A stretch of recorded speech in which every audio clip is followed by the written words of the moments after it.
Avec l'évolution de l'agriculture de nos jours, l'utilisation des pesticides et d'engrais chimiques devient indispensable et croissante. Or, ces substances chimiques ne sont pas sans risque sur la santé des agriculteurs lorsque ces derniers manquent des informations et précautions nécessaires sur la manipulation de ces produits. Les producteurs ne font pas usage de ces kits qui est aussi mis à leur disposition. Et donc,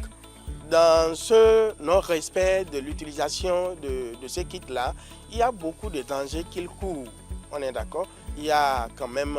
les aspects d'intoxication qu'on peut enregistrer. On est d'accord? Les questions d'irritation de peau qu'on peut enregistrer. Et aussi les maladies diarrhéiques,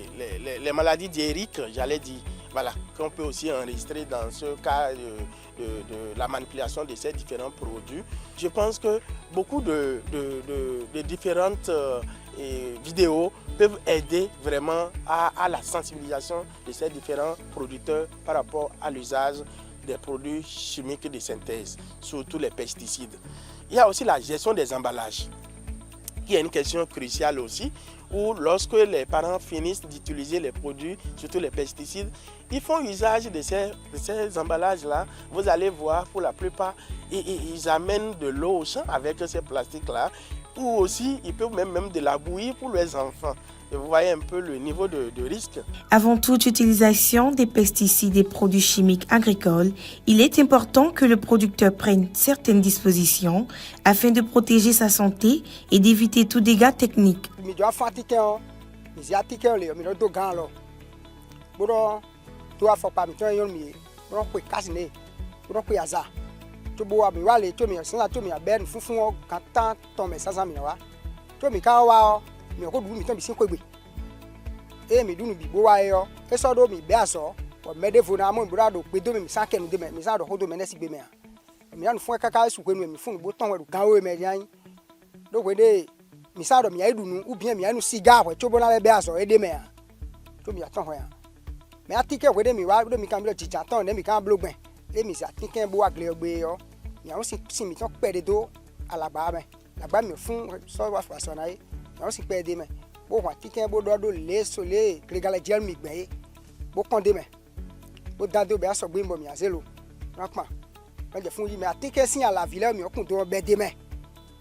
Oh, ya no fungbeo.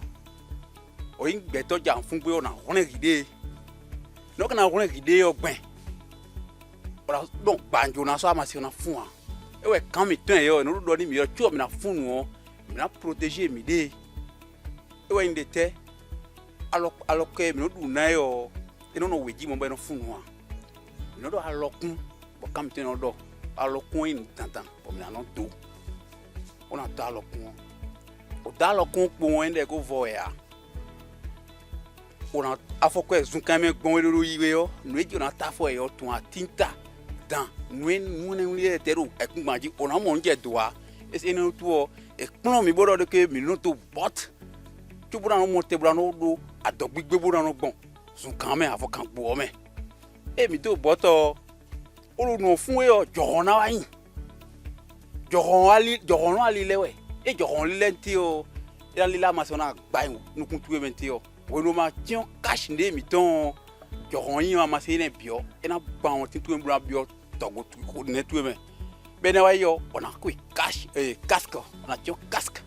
e ne ma si on gba na kondo casque go bo cash nde yo na empêcher bo wan o de na bio ko tuwe me yo sans ko bio me niveau ene me bio e ton pe yo e na blo bona tion we ne bi o tion we ne yo ça dit que nous font tout okoro ide okoro sori nous font we ne.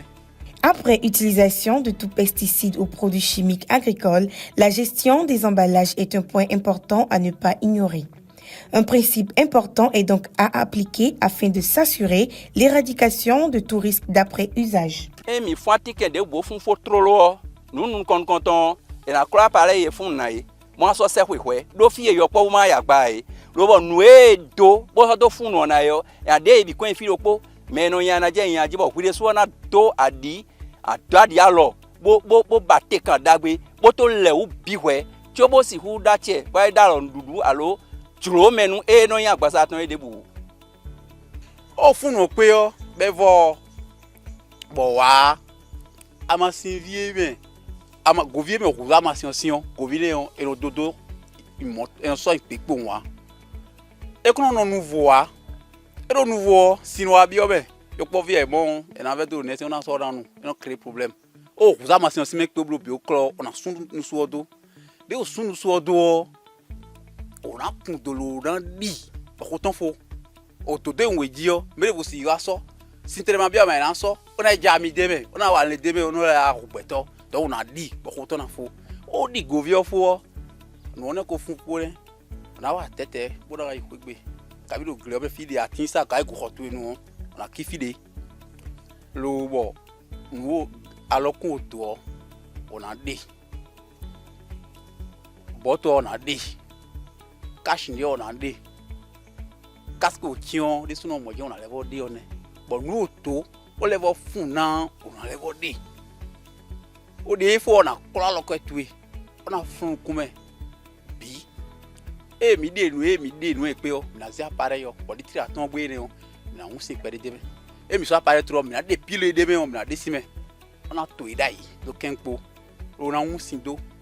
appareil o e 5 litres o me on a un dego on a so kien mais on dego mais azon ton pour la mode que couleur do amasi mi ton très souvent que timbo e guanel wewe no yi pour la mode que wewe o de kun so tun to si 5 litres mais la mode que kuro me wi ne bon on a rejoint ne pe o rejoint ne pe o on a levé un si on de demain o un si on demain on a levé on les robinet o bo si on de na bio litre pe ro ton gbe o me on si on de na bio me si mi mene bon on de raccourci le litre de côté dans des raccourci bon on levé clo ene o di suno be na levé me on a le clo appareil aussi ta si on a levé clo côté ene di suno bon nous so fun na yo nous ne nu bo et non to règle me we binu ya ene nu funfun si nu ene bon na nyana khia bo gbere gbe no le ja nu fun gbe yo on levé so ene on levé na le double na levé fun na. L'utilisation croissante de pesticides et d'engrais chimiques en agriculture moderne exige des agriculteurs qu'ils prennent des précautions essentielles avant, pendant et après la manipulation de ces produits, ce qui avantagerait leur bien-être, celui de leur famille, mais aussi le bien-être de l'environnement.